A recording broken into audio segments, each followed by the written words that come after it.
So here in the same thing, I'm gonna have a tag, and the content of the tag is gonna be the content being passed, right?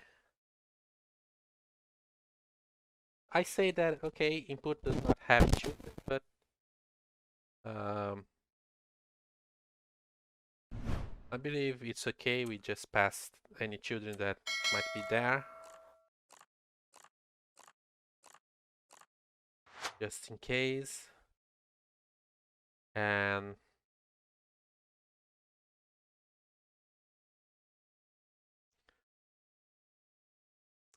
then we have the label, oh, actually the name of the tag, which is gonna be in this case input because we are building an input, okay? And the next value, I'll use this operator here, which is the same as parentheses.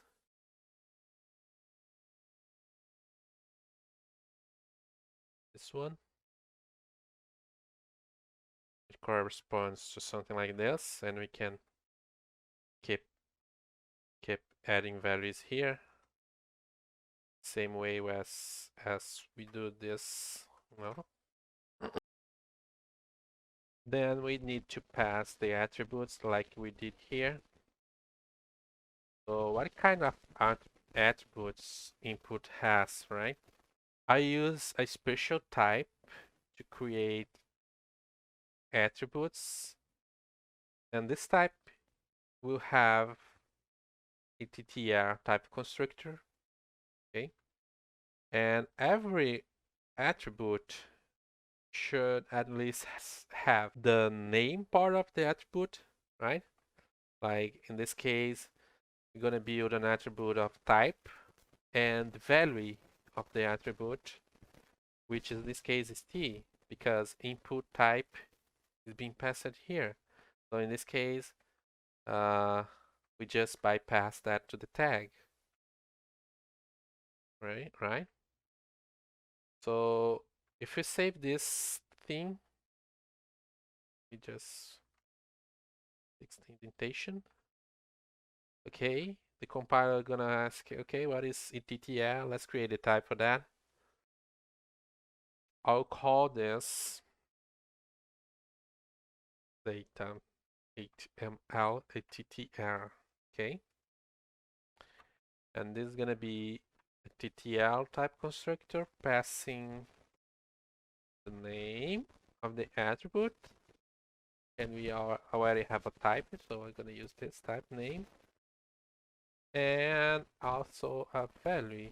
And for this value, don't have any type yet, so let me create a type alias for this guy, which is gonna be a string. Okay, we still need to handle this n, and this n is the name of the input, and it's a maybe. So we need to test if this n is something with an actual value or if it's a nothing, right? We could change here case, like case of, or use if else, but I want to use more readable form of that. We have this maybe function. To take a look at this maybe function,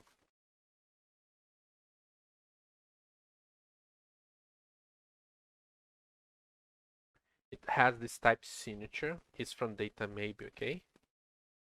Takes a default value, which is b, a function a to b, and a maybe value, maybe e. If the maybe value is nothing, the default value is returned, so the default value b. Otherwise, the function a to b is applied to the value inside of the just, and the result is returned. So if you pass a maybe with an actual value for e, we transform that e into b and return that function. If e is nothing, we use the default value. So we don't call this function, and we just return the b. So for example, maybe x, f, and nothing is equal to x because it's the full value and we are passing a nothing. Maybe x, f, just y is f function applied to value y. Okay, so I'm gonna use this function to do that. So what I'm gonna do here, we're gonna call this maybe function, and in case of having something, in case of having nothing on that n value, right? Because we're dealing with this n here, which is maybe, right?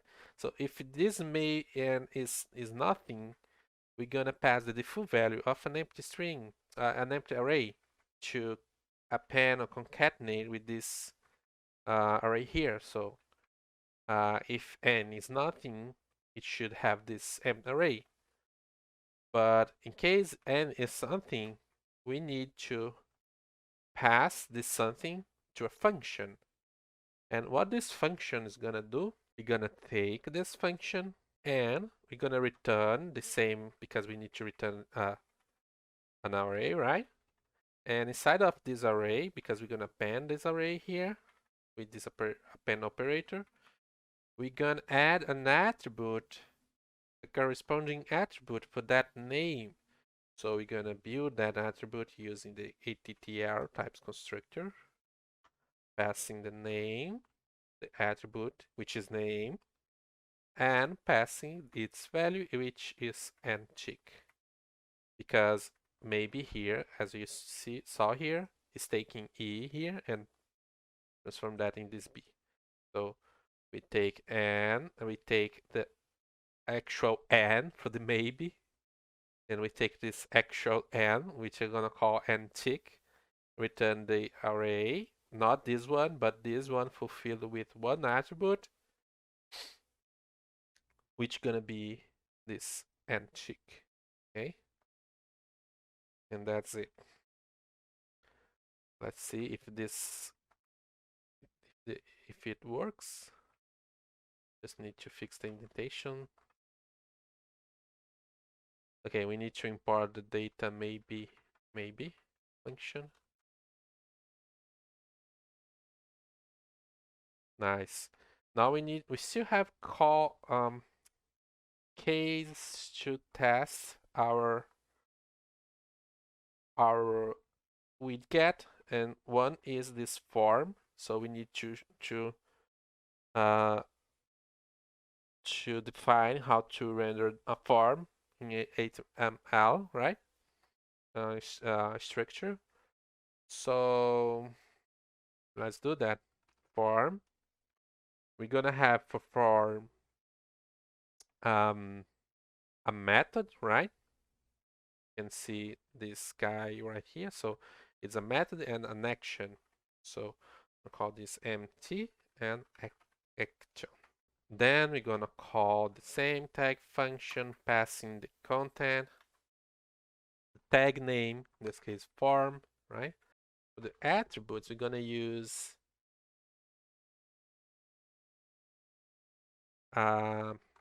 same array.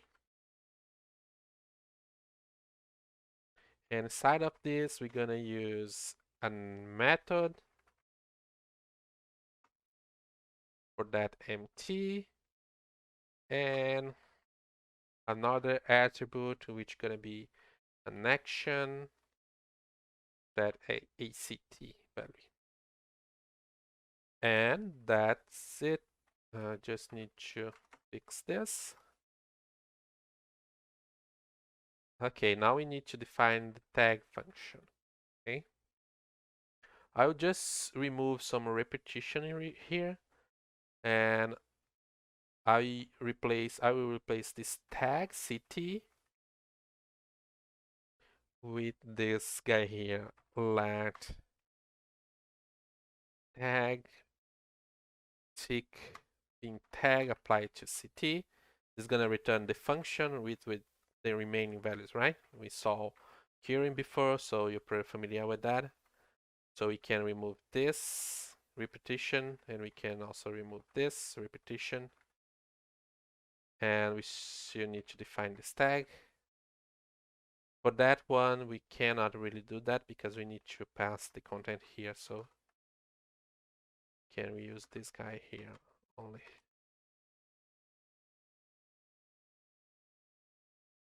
Oh, let tag in case L off. Okay. Okay, now we need to define the tag function. Let's do that. So what is this function is getting? Is getting HTML, right? It's getting HTML. We can see its full type here. The whole tag has this type definition.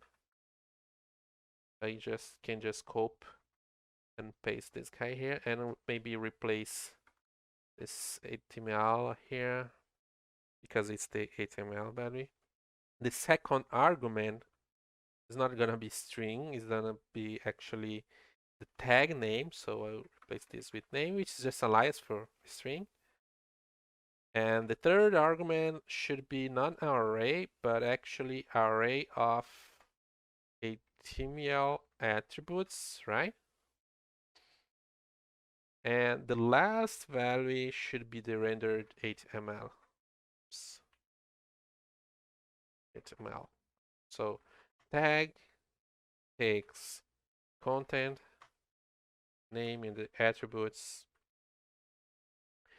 and it should return an opening tag operator. I'll just append here with name of the tag with some attributes. I will define that very soon because we're gonna iterate over this array, right? With some closing operator, with some content, and for that I can just paste here because it's already rendered, with some, again, opening, a closing tag, it's ML tag, this way, right? So we will need to define these attributes, and this is gonna be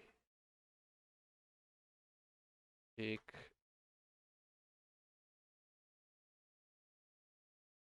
in. So I'll repeat and use the same fold function we used it before because you're probably familiar with already. So I'll use this fold function, fold L, and I'll pass the same. I will need to pass a render attribute. Sorry. Yeah, I'll need to pass a given function here, actually render attribute, right? That's gonna render each attribute, okay, over initial structure, which is just an empty string. So the initial attribute HTML is gonna be an empty string. Then we're gonna iterate over each element in the attrs value, which is array of attl, HTML attr, and with that we have the attributes here. So we still need to have a function here, right? And the whole for this function is string to HTML attribute to string. And this is pretty similar to what we have right here. String, HTML attribute, HTML, right? And this is accumulator, like I said before. This is gonna accumulate the call of each function here over an ending HTML, right? So it's gonna like collect all HTML here and put into single one HTML. So this is pretty the same thing that we need here. So I can just pass fold ACK here to accumulate each render attribute, return. That's it I believe this is gonna solve our problem. Let me see. Okay, we need to create the render attribute. I can see the type hole here. What are we gonna have here? Let me fix this one because we have created this. Okay, now we have a problem actually because our readget node here only knows our fold function accumulate here, which is pretty the same here, but the readget node is different. In our case here, we are using HTML attributes. You see, we cannot match HTML attribute with get node. So we have an issue, a problem here. We need to have a general way of doing the same thing. But the thing is, this fold accumulate function does not require to know about this with get thing because we are using composing functions here. So I'm pretty confident that we can just replace this with a general e value here and the same e here. If we do that, that's it. We fix this problem and we can reuse fold accumulate for any type we need to pass here. We still need to create the render attribute function, and in this case, render attribute is now a function of HTML attribute to string, as you can see here. So we can just copy this and place this guy here. So it's going to be a render attribute. And we need a way of just get an attribute and render that into string. HTML actually, right? I'll do this render attribute. So we're gonna need to parameter against the attribute name and value, and we need to build this guy. So I'll put a space to split different attributes from each other, to have a space between them. Then we're gonna add the name of the attributes. Then we're gonna add the equal signal with the quote operator, right? And we're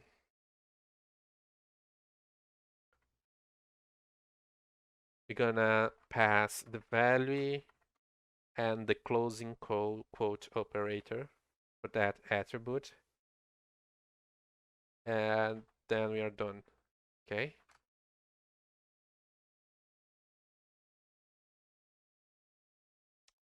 We have a new error here. An export for render requires the following to also be exported. Let me fix that. So we need to export widget node here. That ends our rendering of all possible widgets and attributes of those widgets in our HTML.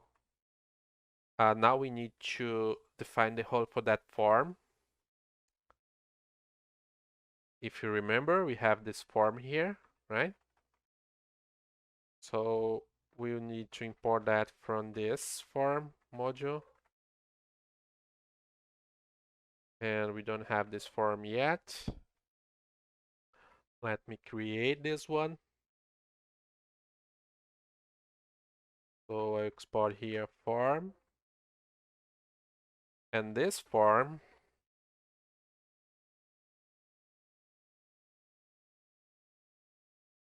because we are passing this form to the render function, right? It should be widget node. So it's pretty simple now.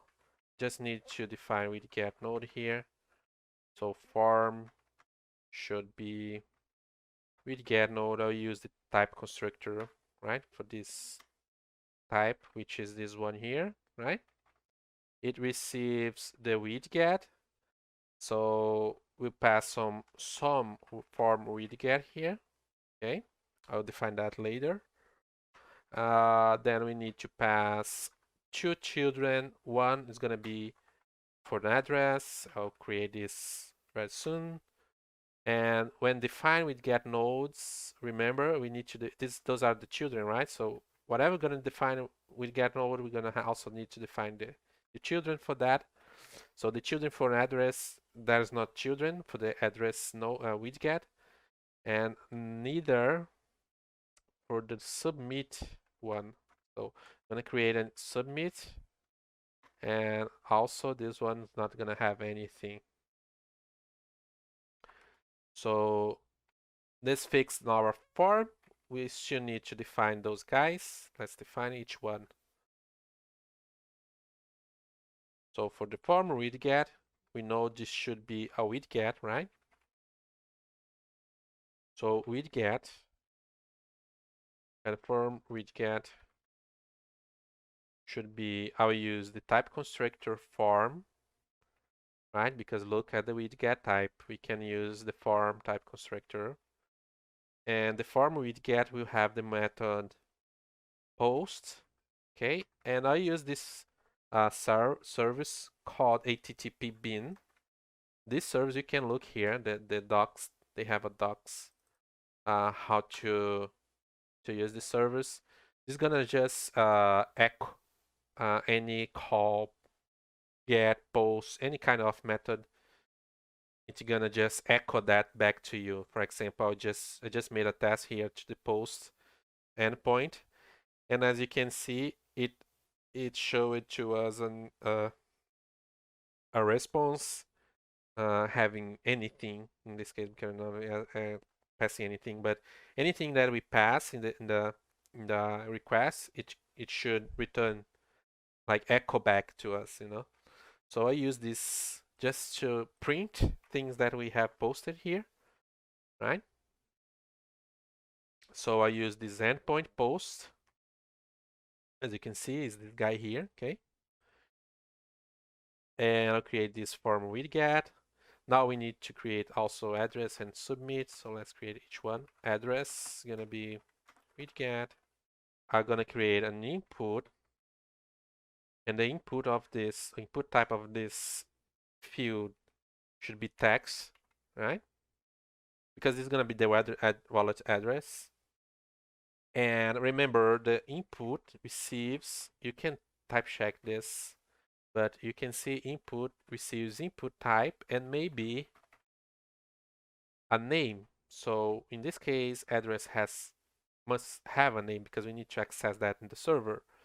So I'll use the just constructor for data maybe to create just a value of wallet. So it's gonna be like the wallet field on the post request, okay? And finally, we need to pass the label, right? Yeah, we need to pass the label. The label will be wallet, okay? Now we probably need to, okay, we need to import this just. So I import this type constructor here. Now we need to define the submit button for that form. Also widget. Submit is gonna be input of the type submit. It does not have a name because we don't need to refer to submit inputs on the form. And the label of this guy should be submit. I need to import the nothing type constructor from maybe, and we are done. I have two tabs here. Let me close one. You can see submit button here. You can see the wallet here, and I'll place just render string here so we can test that. Adrias test 1 2 3 4, and I'll click here in submit button. You can see the tags being rendered here as expected. You can see the form with an action, a method, and also inputs here. Okay, and I'll click submit here, and we should have an answer for HTTP bin post with the form content, as you can see here.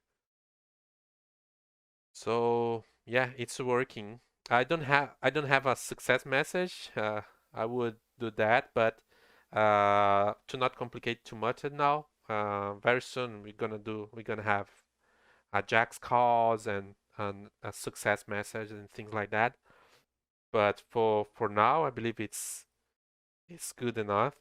And I show you how to build this a very complicated way of HTML. You can say, why not just place HTML there? You know, just not use plain strings and when I set this set it with set HTML, you know, I could just place the HTML here. It's going to be the same thing. You can ask me why we could do that in this form. Probably for constraints, like if you want to have your software being better tested against tests, you know, if you want to have like a domain-specific language, if you want to have specific logic, like here we, for example, glued together the label logic with the input logic, so we kind of have same structure for both things, you know. So it's really useful to have such structure in that point. But of course, you could also replace this with only functions using basic types, and it would be like the same thing, but probably more functions. I don't know, but the idea was just to briefly explain how you use data types in like day-to-day challenge, you know, common challenge, common problems, and I believe that that's enough for today. Okay. That finishes our breakthrough. The code, like I said, is in the repository. You can check there. Community links is in the getting started sections. Thank you for being here for this module. Please remember the link for the next episode will be in the description of this video and also in our GitHub and also community channels. Yeah, that's it. Thank you. Bye. See you next module.